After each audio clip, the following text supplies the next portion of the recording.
Salam, selamat pagi Bapak Ibu, Saudara-saudari kasih Tuhan.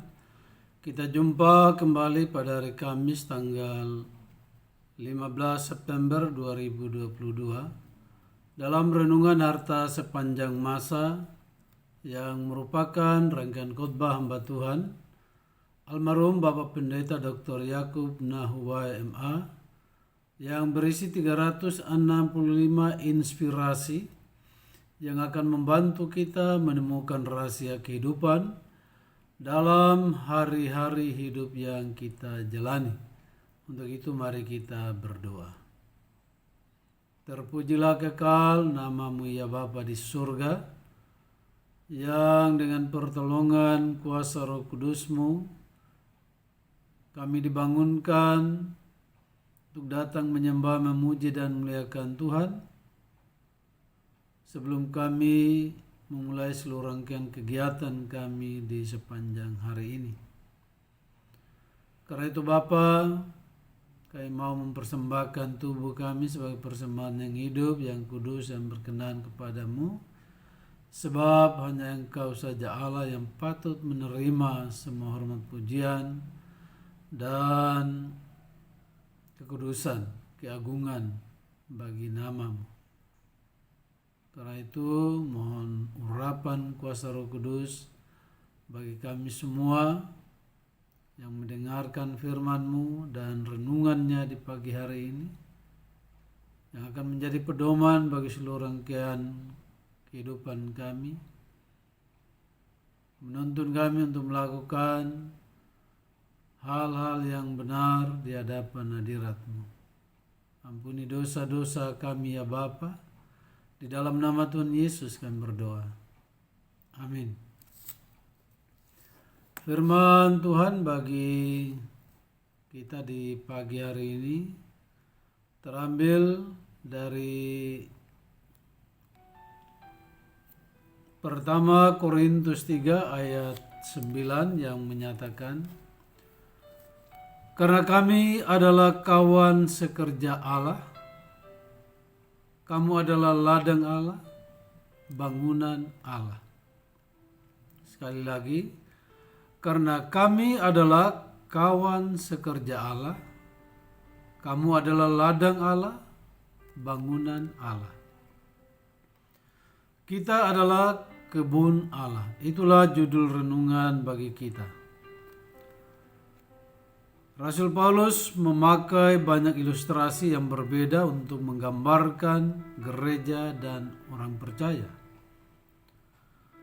Dalam ayat firman Tuhan di atas, sang Rasul menggambarkan gereja, orang percaya sebagai kawan sekerja Allah, ladang Allah, dan bangunan Allah. Marilah kita pusatkan perhatian kita dan berpikir bahwa kita adalah kebun Allah. Sebagai kebun yang sedang diolah Allah, yang menyediakan tanah, benih, matahari, dan air hujan. Hal-hal ini merupakan sesuatu yang penting untuk pertumbuhan. Yang pertama, kita sebagai kebun Allah, kita harus menabur benih yang baik dari firman-Nya dengan dedikasi.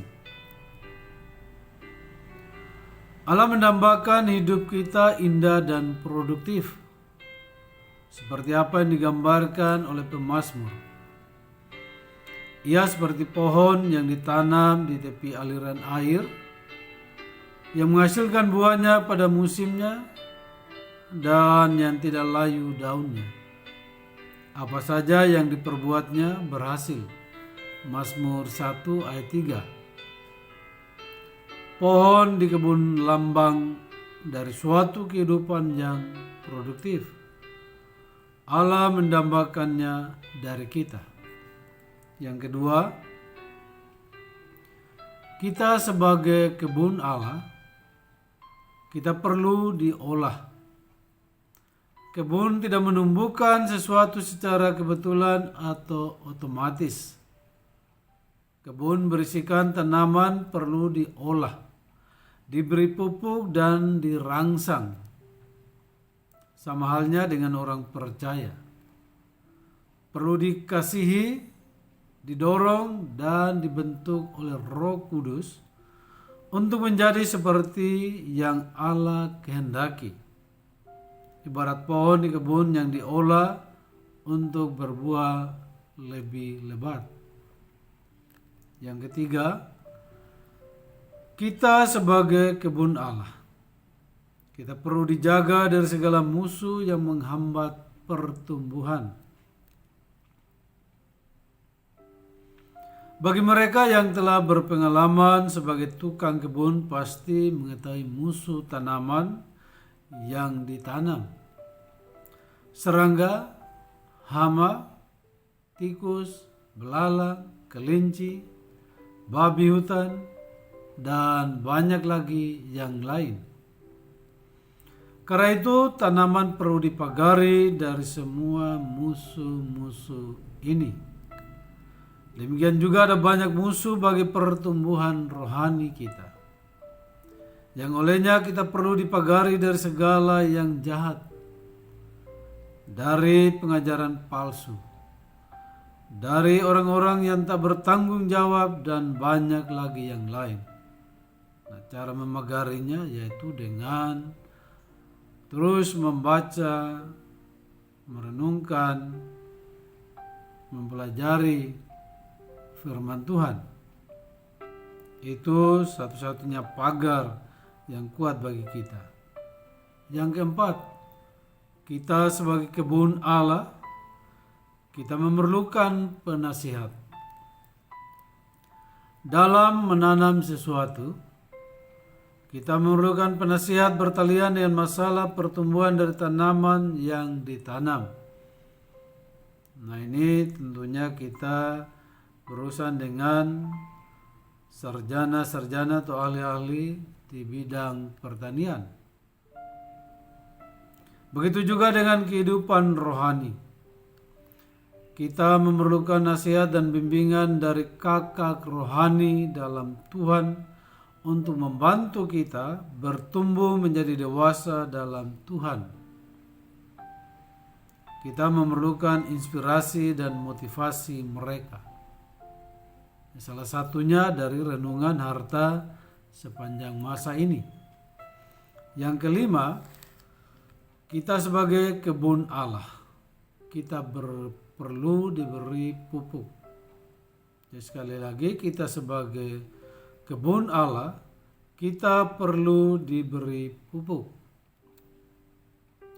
Salah satu kebutuhan terbesar dari kebun adalah pupuk, supaya tanaman yang ditanam lebih produktif.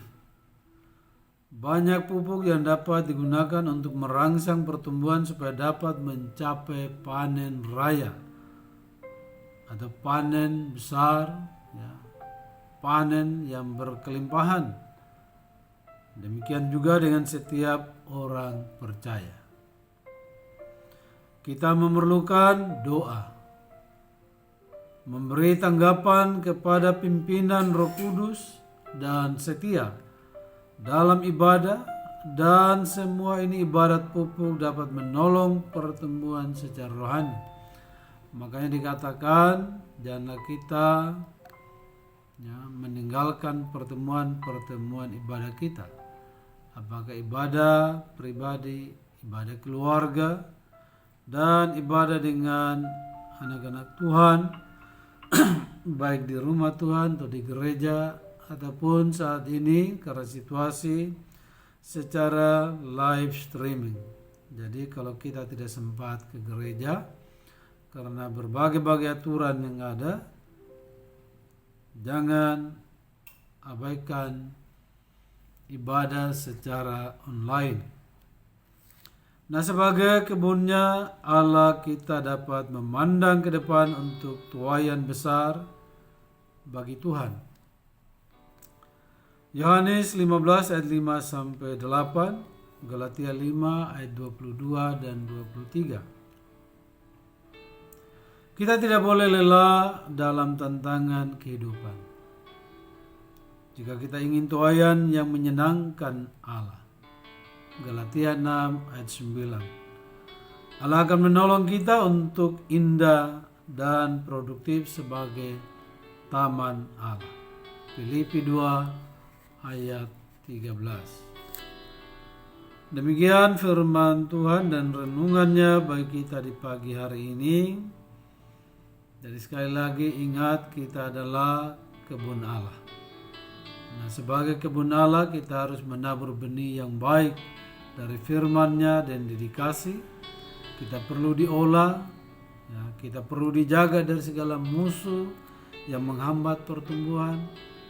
Kita memerlukan penasihat dan kita perlu diberi pupuk. Pupuk bagi orang percaya adalah firman Allah. Mari kita berdoa. Terima kasih Tuhan, Engkau melayakkan kami jadi kebun.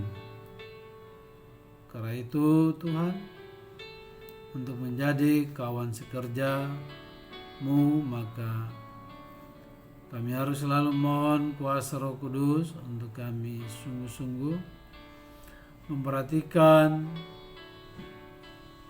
kami selaku kebun Allah.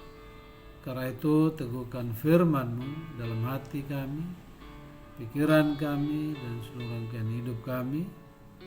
Dan biarlah juga Roh Kudus yang akan menolong kami sebagai pribadi, keluarga, dan juga saudara-saudara kekasih kami dan sesama kami yang mendengarkan firman dan renungannya di pagi hari ini atau kapan saja mereka dapat atau mempunyai kesempatan untuk mendengarkannya.